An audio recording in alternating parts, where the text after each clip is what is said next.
12장. 예수께서 그들에게 비유로 말씀하기 시작하셨다. 어떤 사람이 포도원을 일구어서 울타리를 치고 포도즙을 짜는 확을 파고 망대를 세웠다.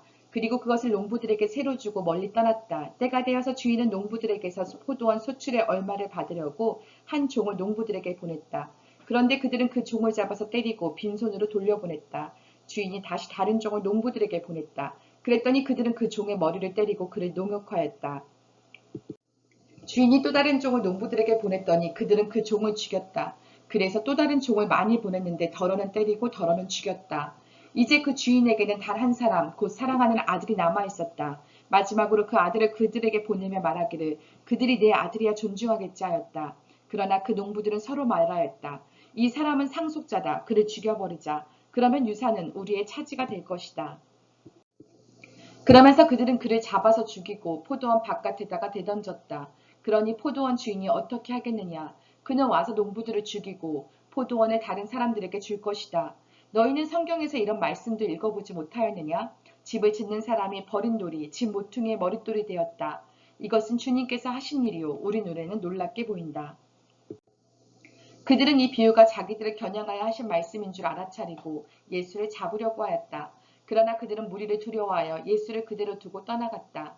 그들은 말로 예수를 책잡으려고 바리새파 사람들과 헤롯 당원 가운데서 몇 사람을 예수께로 보냈다. 그들이 와서 예수께 말하였다. 선생님, 우리는 선생님이 진실한 분이시고 아무에게도 매이지 않는 분이심을 압니다. 선생님은 사람의 겉모습을 판단하지 않으시고 하나님의 길을 참되게 가르치십니다. 그런데 황제에게 세금을 바치는 것이 옳습니까? 옳지 않습니까? 바쳐야 합니까? 바치지 말아야 합니까? 예수께서 그들의 속임수를 아시고 그들에게 말씀하셨다. 어찌하여 나를 시험하느냐? 데나리온 한 입을 가져다가 나에게 보여보아라. 그들이 그것을 가져오니 예수께서 그들에게 물으셨다. 이 초상은 누구의 것이며 적힌 글자는 누구의 것이냐? 그들이 대답하였다. 황제의 것입니다. 예수께서 그들에게 말씀하셨다. 황제의 것은 황제에게 돌려주고 하나님의 것은 하나님께 돌려드려라.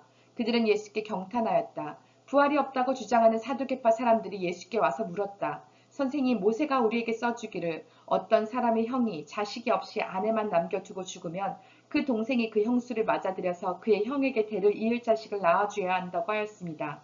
형제가 7 있었습니다. 그런데 마지가 아내를 얻었는데 죽을 때에 자식을 남기지 못하였습니다. 그리할 둘째가 그 형수를 맞아들였는데도 그들 또한 자식을 남기지 못하고 죽고 셋째도 그러하였습니다. 7이 모두 자식을 두지 못하였습니다. 맨 마지막으로 그 여자도 죽었습니다. 그들이 살아날 부활 때에 그 여자는 그들 가운데 누구의 아내가 되겠습니까? 7이 모두 그 여자를 아내로 맞아들였으니 말입니다. 예수께서 그들에게 말씀하셨다. 너희는 성경도 모르고 하나님의 능력도 모르니까 잘못 생각하는 것이 아니냐. 사람이 죽은 사람들 가운데서 살아날 때에는 장가도 가지 않고 시집도 가지 않고 하늘에 있는 천사들과 같다. 죽은 사람들이 살아나는 일에 관해서는 모세의 책에 떨기나무 이야기가 나오는 대목에서 하나님께서 모세에게 어떻게 말씀하셨는지를 너희가 읽어보지 못하였느냐? 하나님께서는 모세에게 말씀하시기를 나는 아브라함의 하나님이요 이삭의 하나님이요 야곱의 하나님이다 하시지 않으셨느냐? 하나님은 죽은 사람들의 하나님이 아니라 살아있는 사람들의 하나님이시다. 너희는 생각을 크게 잘못하고 있다. 율법학자들 가운데 한 사람이 다가와서 그들이 변론하는 것을 들었다. 그는 예수가 그들에게 대답을 잘 하시는 것을 보고서 예수께 물었다. 모든 계명 가운데서 가장 으뜸이 되는 것은 어느 것입니까? 예수께서 대답하셨다. 첫째는 이것이다. 이스라엘아 들어라. 우리 하나님이신 주님은 오직 한 분이신 주님이시다. 내 마음을 다하고 내 목숨을 다하고 내 뜻을 다하고 내 힘을 다하여 너희 하나님이신 주님을 사랑하여라.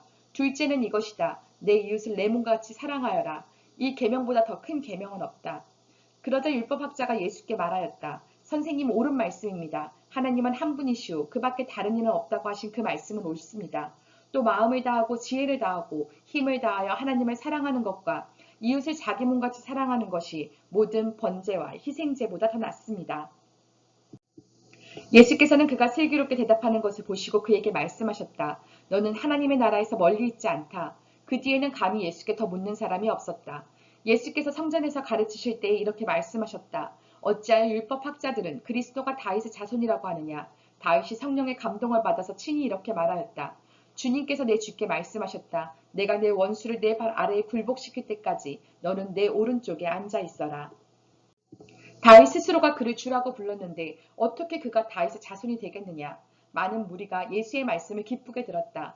예수께서 가르치시면서 이렇게 말씀하셨다. 율법 학자들을 조심하여라. 그들은 예복을 입고 다니기를 좋아하고 장터에서 인사받기를 좋아하고 회당에서는 높은 자리에 앉기를 좋아하고 잔치에서는 윗자리에 앉기를 좋아한다.